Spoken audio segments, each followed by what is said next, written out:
ურთიერთბრალდებები, მოთხოვნები, რეპლიკები და კამათი ხმაური უმაღლეს საბჭოში გამართულ ბიუროს სხდომაზე თითქმის ყველა საკითხის განხილვას მოჰყვა. დეპუტატებმა მედია ვასაძის პასუხისმგებლობის საკითხზეც ისაუბრეს. ჟურნალისტებმა და კანონმდებლების ნაწილმა ადამიანის უფლებათა დაცვის კომისიის თავმჯდომარის თანამდებობიდან გადაყენება 1 კვირის წინ მოითხოვეს. 10 ივნისს ჯაბაანანიძემ მედია ვასაძის წინააღმდეგ პროკურატურაში განცხადება შეიტანა. ჟურნალისტი დეპუტატს შანტაჟში, პერსონალური ინფორმაციის გავრცელებასა და პროფესიულ საქმიანობაში ხელის შეშლის მცდელობაში ადანაშაულებს. ბიუროზე დღესაც აქტუალური იყო მანქანების თემა. უმაღლეს საბჭოში 2 საათიან ბიუროს სხდომაზე დუმილი მხოლოდ რამდენიმე წუთით იყო.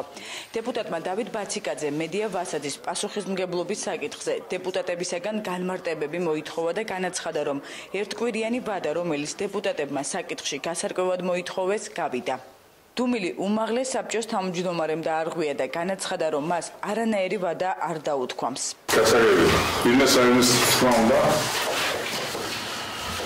მე პირადად აღარისთვის აბანაირი ვადა არ გამიწესე მე პირადად რაღაც აღარისთვის აბანაირი ვადა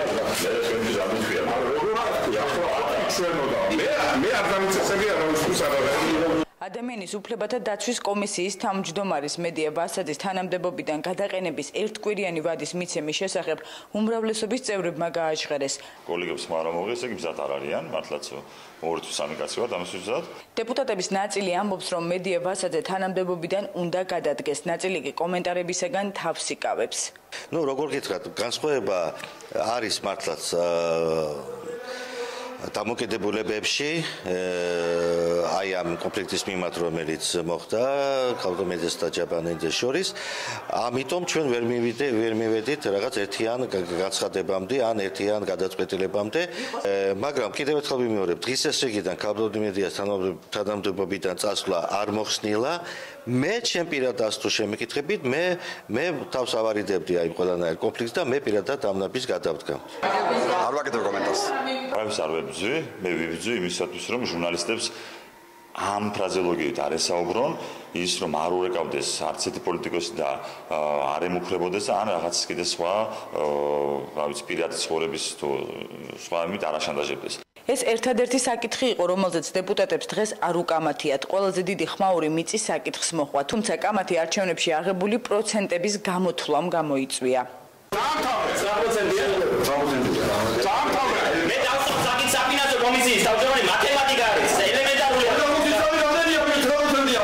რეგლამენტი მომიტანე რეგლამენტი. პროცედურულად არ იცის საფინანსო კომისიის თავმჯდომარე. პროცედურა აიღე. შოქისი პარმომიცია.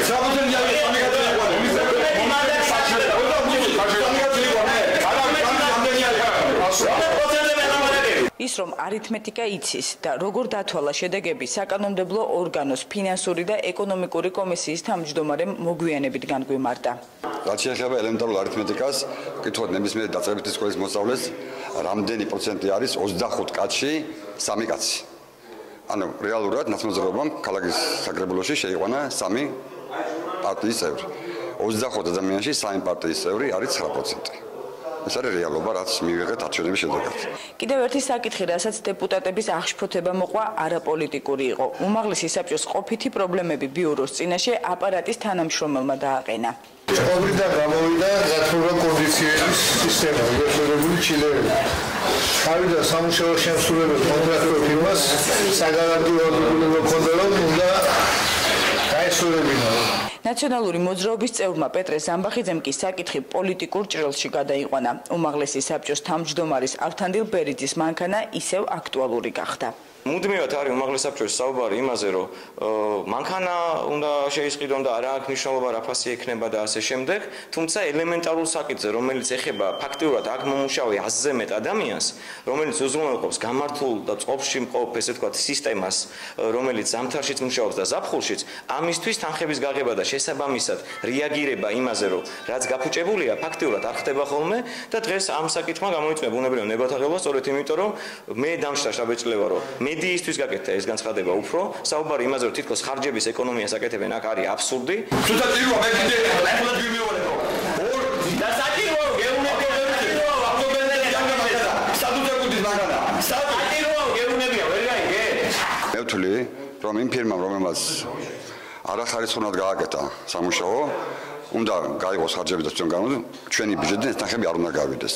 რაც შეეხება მესამე მანქანის საკითხს, მე მაშინ თავდაპირველად დავაფიქსირე, ახლა ვაფიქსირებ. ამაზე თავმჯდომარეს უნდა ყავდეს წარმომადგენელი მანქანები.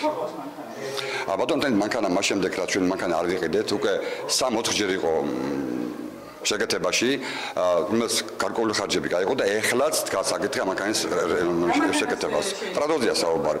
იმისთვის რომ ხმაური შეწყვეტილიყო, უმაღლეს საბჭოს თავმჯდომარეს რეგლამენტის მოშველიება რამდენჯერმე დასჭირდა. თუმცა სიტუაცია კონტროლს დაექვემდებარა და რეგლამენტის დარღვევისთვის გათვალისწინებული სასჯელის ამოკითხვა აღარ გახდა საჭირო.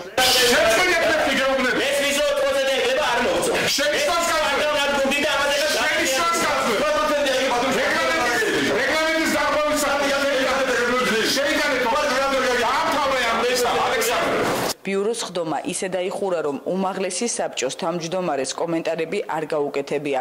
დეპუტატი მედია ვასაძე კი ხდომას არ დასწრებია.